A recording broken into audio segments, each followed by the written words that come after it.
Welcome,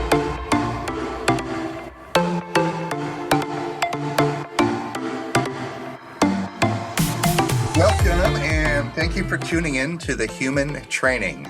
Your dog is begging you for a podcast. If you are needing help understanding your dog and their behaviors, you've come to the right place. As always, our goal from training behavioral emotional issues to the health and happiness of your dog, we want you to help understand your dog better, learn more about creating behaviors you'd like to see more, and hopefully learn how to replace some of those behaviors you would certainly like to see less of. At the end, help you and your dog improve your relationship together and help you have a dog that is a joy to live with. Again, I'm Charles Countryman, co-founder of Canine Culture, and today with me is our lead trainer, Julie. Hey there. Wyatt had a baby, so he's out this week, and Laura has strep throat, so she's out this week. So it will be a two-person dialogue. And on today's podcast, what we're going to dive into, if you've been looking for training and looking into training, researching it, you probably, the underlying theme, probably see the most of either private lessons or board and train.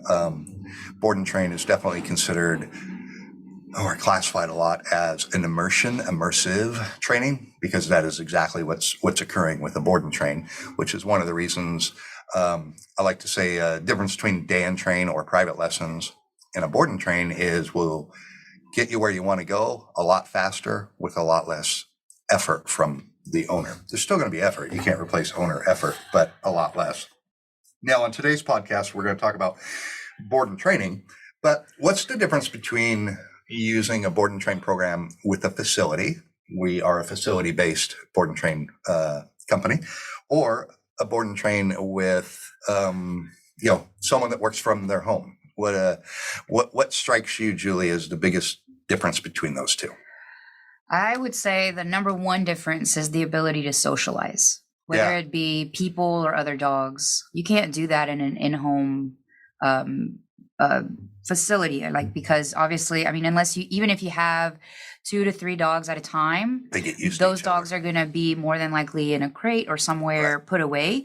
So it's not like you're going to get to be around dogs that are doing a whole bunch of genuine dog stuff here. And I guess I'm biased because I'm working here in a facility. But what I love about the way things are here is that there will be a dog playing in one field and another dog running in another dog doing obedience, things like that. And so I think that would be the number one difference for both of those things. Yeah, for sure. You bring up a good point, the socialization with humans and dogs, because both are equally important. And I am, of course I'm biased too, because that's why we have a facility and don't work from our home. Mm-hmm. But that's not to say, I think you'd agree, Julie, that using a dog trainer that does work from their home, it's not bad. No, absolutely not. I don't think it's bad at all. I would say there's just differences. There's a lot of differences. I'd say the number one top reason why I would go to an in-home is if I have a dog that is extremely, extremely anxious. I was just going to say that because then you have more private time with that dog, and you can get them less to feel scary acclimated. Things happening. You can control the amount of stimulation he's receiving at any given time. Where a facility, sometimes it could be a little overwhelming for that severely anxious dog. I would agree 100%. So back to socialization.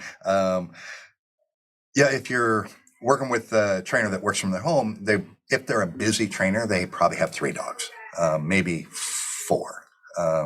If they have 5, you really don't want to work with that trainer. They have too many dogs. They're not getting enough repetitions, so your dog's suffering. Your dog's quality of training is suffering. But they probably have 3, maybe 4. That means your dog's one of those 3. They're really only around 2 other dogs. Right. That's not a lot of socialization. Even if your dog's dog aggressive, eventually they're going to become accustomed to those 2 dogs. Right. And they might only see their spouse. What I would say on the opposite side of that, as how do you say, the devil's advocate? Would be that then you have more time to take them somewhere. So if after, the first week, let's say their board and train is 4 weeks long, after the first week, I would assume they're going to start going to places like Home Depot, same as what we do. We do. Yeah.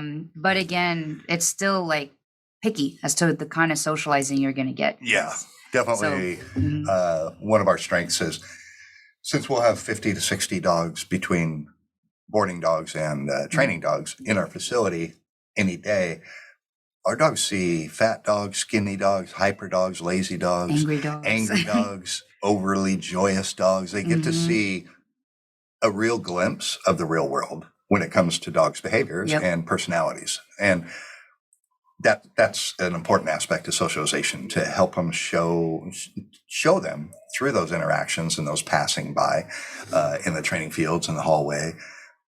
Just ignore them. It really doesn't matter the energy that's coming back to you. Right. Just ignore it. Right. That's true socialization, I think. Do you agree? Yeah. No, I agree. And then our staff, we have a lot of.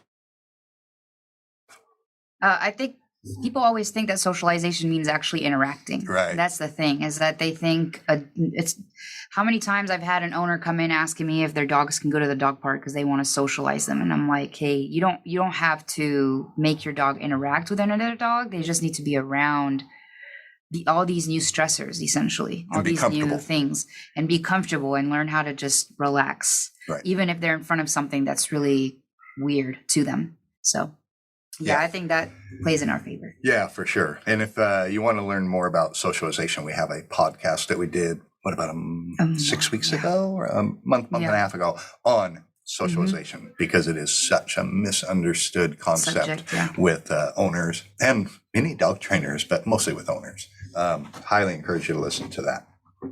Yeah, the other aspect of, if you're evaluating whether to use a trainer that works from their home or a facility, is, where is your dog when they're not training? That's a huge question. So, just to give you an idea, and I'm not, just because we're a facility, I can't say, hey, this is how all facilities do it. No way. Every facility is different. No, I don't know of another facility in America that is set up like we are, literally. But our kennels are, large kennels. We don't crate dogs unless the owner has, for requested overnight and keep them in crates, unless the owner has requested their dog to be crate trained. But even then, they won't spend the night in one. We are literally just helping the dog to become crate trained because the owner has asked us to. Some facilities do crate. I can think of one in the Dallas area that they have some kennels, but most of their dogs are in crates. So just because it's a facility does not mean your dog's not going to spend their off time in a crate. So you actually want to see the kennel room. Don't take it at face value. Facility, you're going to have a big kennel to be in. No, that's not necessarily the truth. Now, the flip side of that would be, where's your dog stay if it's in-home, at a trainer's house? And I don't know what the stats would be, but I would probably say 90% of the time they're in a crate. Right. Yeah. Because very few trainers have kennels. If they do, they're in the garage.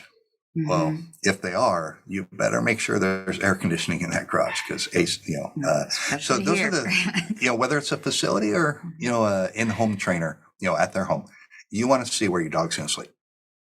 And you want to see, are they in a crate or are they in a kennel, large enough to move around and, sanitized well. And sanitized.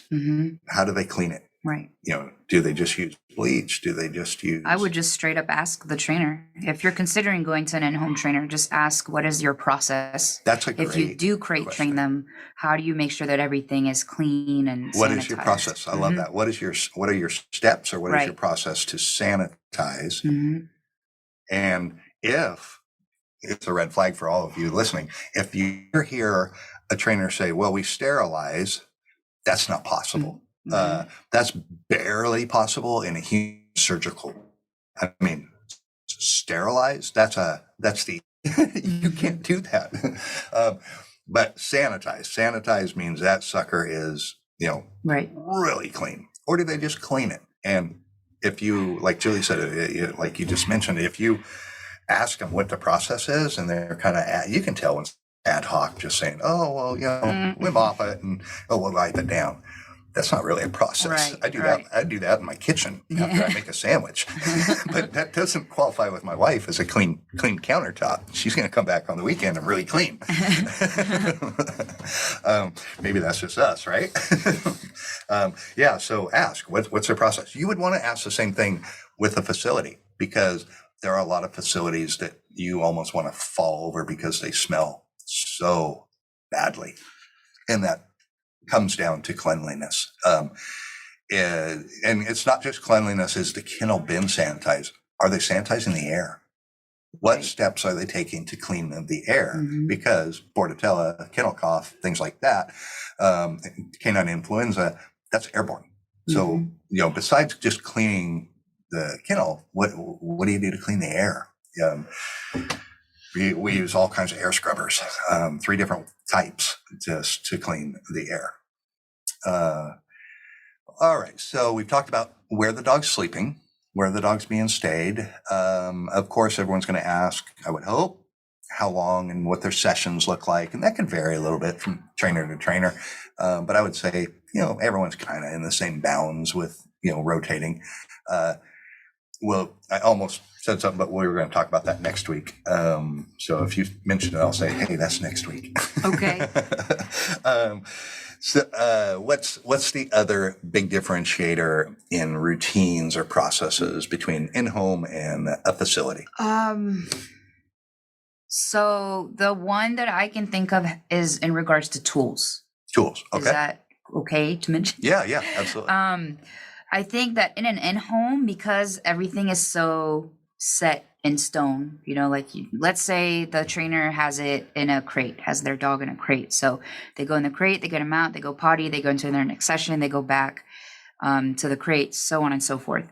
I feel like because there has less factors to the routine, you would have more time to actually work with specific tools. Yeah. So if you started on just a slip, you would have more time to work on the effectiveness of the slip over trying to go, crap, now I'm walking down the hallway, he's pulling because there's 50 dogs, so I got to move on up to another tool. I think that is one of the key things with the in-home, is that you're able to really fine-tune the quality of the training if you're a good trainer. If you're a good trainer. If you're Yeah. a good trainer. If you're Not all in-home you're just trainers are reinforcing good bad training. quality trainers. Yeah, for sure. But I think if you're one of those who you're doing it because it's easier for you to do it in your home, but you're a genuinely good trainer, you're able to Control the flow. a little bit. flow of how everything goes and have good progress. Right.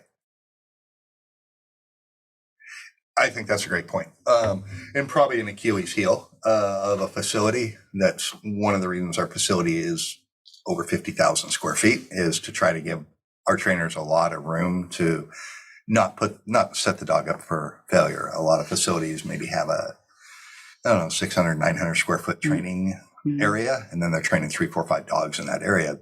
Usually that's unfair to the dog because a brand new dog's not ready to be around that many dogs. Right. But yeah, that's a really good point. On tools. So you're a trainer that's training at home and a facility. Who's monitoring the trainer?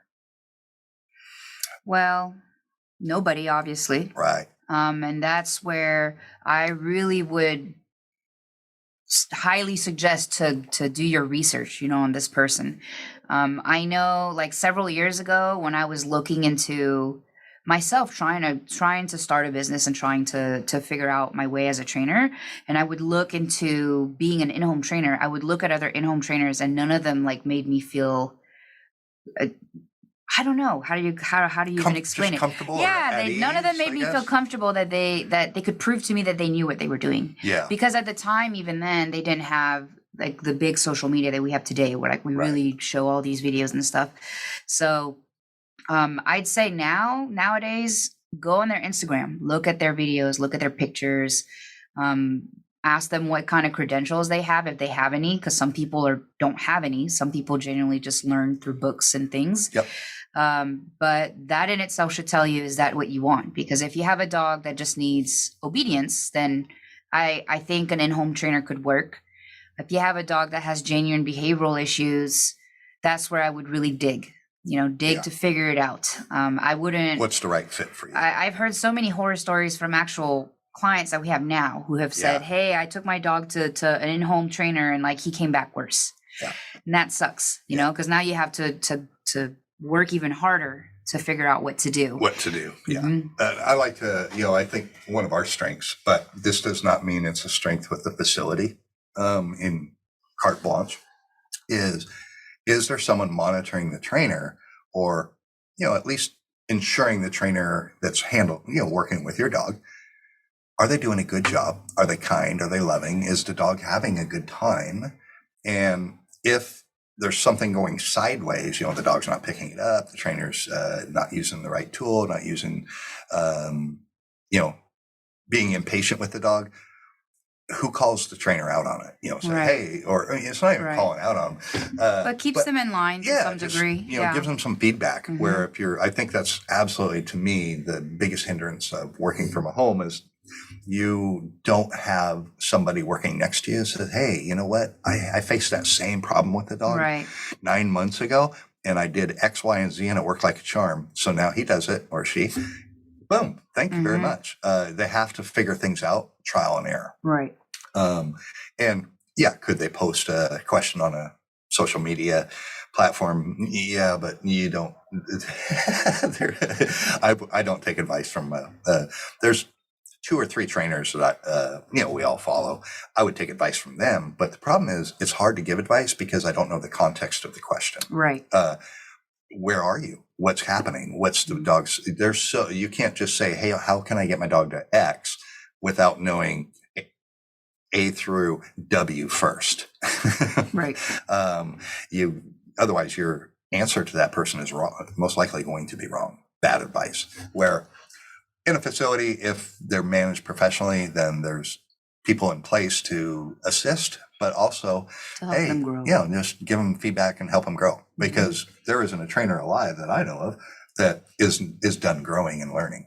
We're literally not in this industry. because we're dealing with emotional beings, right? Mhm.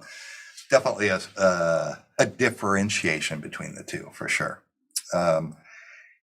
And someone might say, hey, if you're working with a trainer that works from home, your dog's going to be, able to run around. Are they really? I have taken on a couple occasions dogs that we have in training to our home because there was a behavioral issue that they would only do in a home environment. So we took them home for a night or two and worked on that. I didn't just let the dog run around my house. Right. Because I have 3 other dogs, 2 at the time. First It's still very like scheduled. Yeah, it's still scheduled. Mhm. Did they have to stay in a crate? One did because he was destructive, and I didn't want him chewing at my doors and so forth, Right. of course. The other 2, I made a bed, in our living room, and he slept with the dogs, our dogs. But our dogs get along well with other dogs. So just because someone's working from home doesn't mean your dog has free range of their house. That's typically just not the case because safety issues. They might have kids. Mhm. They don't want destructive behavior. Of course they don't. That's not training you want to reinforce. Right. So it doesn't carte blanche mean they have free range of that trainer's home. Field trips, I would say you were right. Field trips are about equal. We all do field trips if you're a good trainer because you need to take the dog out and see different environments and different But contexts. I have a but to that. Okay. But for us, we can have multiple trainers go. Oh yeah, and we have always multiple dogs go. always go with. Whereas, how would you take 3 dogs? If you're If you're a single trainer, Yeah. how are you going to take multiple dogs with you and have a group kind of Yeah, training that's true. session? Yeah. So no, that definitely a differentiation. All right, we've talked about cleaning. We've talked about training. Training. You kind of mentioned this. Credentials. Most dog trainers just learn through doing, which totally fine. Some go to professional schools, but what's the opportunity to continue their advancement? If you're working from home, it's hard. You have to It's make hard, a lot yeah. of effort. I mean, it's Yeah. like genuine. Because there's effort no to try telling to that learn. you'll actually get someone that'll choose you and that you'll get a flow income of dogs, if you want to put it that way. Yeah. So yeah, I don't know. I think I'm impressed with in-home trainers who maybe already have some sort of background with other facilities or training facilities, because then at least it shows that they have experience. Right. Yep. For sure.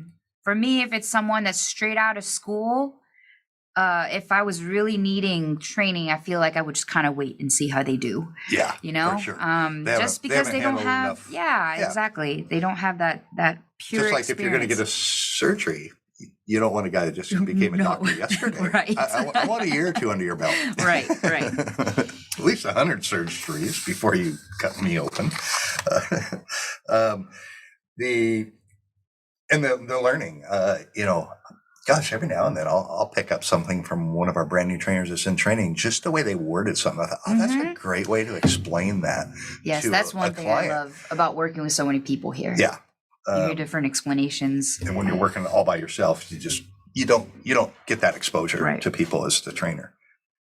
The other aspect is how long, most trainers train, let's say a 3-week board and train, for example. That dog's going to be there for the entire 3 weeks. Typically with an in-home trainer, we break ours up. We do Monday through Friday and send them home for the weekends. The reason is in dog training, most trainers don't train the dogs on the weekends. Saturdays they're probably doing a few private lessons. They're probably doing a group class or two, and they are definitely meeting with potential clients to sign up a dog for when your dog graduates. They're a salesperson, they're a kennel tech, and they're a trainer. Yeah, it's a lot. Yeah, our trainers are just trainers. Our kennel techs are just kennel techs. Our office staff are just office staff. Right. And our social media person is just our social media person for the most part. Where if you are a trainer working from home by yourself, you're running social media, you're running advertising, you're paying the bills, you're doing answering the phones from potential clients, you're doing evaluations. You're a part-time trainer. No dig, but you just are. When we first opened this facility, I was like pulling my hair out. I'm like, God, please, phone, stop ringing. I need to train this dog. You get pulled in a lot of ways. It's hard to really be fair with the dog and give him the focus and the amount of repetitions, because life and running a business just kind of get in the way. You can't help it. Right. Anything that I didn't mention on that? No, on that one. What's something else that jumps out at you that's a big differentiator? It's going to sound silly, but the fact that it's in-home, it's a private in-home, you can do more in-home related obedience. That is true. So I think about like the doorbell, people coming in, or someone coming in to clean the pool or whatever. Those are things that we can't do here. I mean, we could for some things. Do. Yeah. We just we had but to it's definitely make different. a different effort to do it. Yeah, exactly. Yeah, that's a good point. It's easier to work in the kitchen and the doorbells, like you mentioned, where here we had to buy furniture and put it in one of the training fields to simulate a mock living room to teach furniture managers. Then we have a countertop with sink. So that's our kitchen countertop we have to be very intentional about those training opportunities, where if you work in home, you don't have to be intentional. You're in a home environment. It's at your disposal. Yep. For sure. Definitely a strength to the at-home trainer for that. Then the other one, so I just mentioned most trainers, on Saturdays, they're kind of overwhelmed. So your dog's probably only being trained 1 or 2 sessions if they're lucky on a Saturday. Sunday, no, they're probably not getting trained at all. Real genuine, I'm going to focus on nothing but this dog for 1/2 hour now. The reason is a human needs a day off. That trainer, then there are a lot of trainers that do get burned out dog training because they do try to work 7 days a week with the dogs. People also don't realize that it's an extremely emotional job. Yeah, because you have to connect with the dog, and if a dog gets very stressed or nervous, and there's a lot of stuff that goes into that. So sometimes after that Friday, like you're just exhausted mentally. Yes. Yeah, mentally. Yep. More than physically. Yeah, like I can go on doing my 20,000 steps a day, but it's when you deal with, especially when you have. I remember when I used to have like up to 4 dogs that were extremely anxious or aggressive. Right. That really took a toll. Right. So people don't see that it takes a lot So I can't imagine doing that in home plus dealing with Plus a bunch not of being other able to stuff. unplug Right. and Yeah. go home Mhm. and unplug. Right. You can't go home and unplug. Correct. Because your home is your business. Right. Yeah. And then that's where some people could become frustrated, and it is an overwhelm. There's no unplug. I can't think of any. I can't think of other anything one. else. I think we've covered them all. Yeah. It doesn't matter really to me about distance. Is this trainer a long ways away, but he comes highly recommended? I mean, we've had clients as far away as Las Vegas that we've trained dogs for. That's several states away. So if you have a trainer that you want to work with, don't let distance impede your decision. They're a great trainer. They're a good fit for what you're trying to accomplish with your dog, and you think your dog's a good fit for them, pull the trigger. Distance should mean nothing. Because if dog training is expensive and time consuming, you really only want to do it once. And it breaks my heart when we enroll a dog if we're their second trainer. Agreed. If you're looking for a third and fourth trainer, though, I will say you need to probably going to ruffle a feather or two now, but you probably need to quit looking at your dog and the trainer and start looking at yourself. You got to look inward. We're very cautious about working with a dog that's seen 3 trainers because it's typically the owner. It's not a dog issue. But that's a good subject for another podcast. I will like that subject. All right. Well, hopefully something we talked about on board and train facility versus at-home trainers helps or answers some questions or sheds more light on the processes to behind the scenes. On next week's podcast, we're going to be talking, Julie, on how long is right for a board and training program. Is longer better? A lot of people think, hey, I already have so many things. Longer's better, bigger's better. So I think our dialogue on that, the discussion we're going to have is going to blow your mind on is longer better. That doesn't necessarily mean shorter's better either, but you'll glean a lot of information on that. If our podcast today connected with you, I want to encourage you to connect with us on social media. We're on all the platforms, Julie. We're on Instagram, Facebook, TikTok. We even have YouTube, website, k-9culture.com. And be sure to follow us. If you have a question, feel free to reach out to us through our website, or you can give us a call here at K9 Culture. We'll do our best to answer your question. If you are in the Dallas area, or heck, if you're in Las Vegas and you want us to train your dog, that's fine too. If you are needing help, we'd love to work with you and your pup. And from all the team in today's, from me and Julie here at K9 Culture, I want to say thank you for spending a little bit of your day with us. And until next week, go have fun with your dog.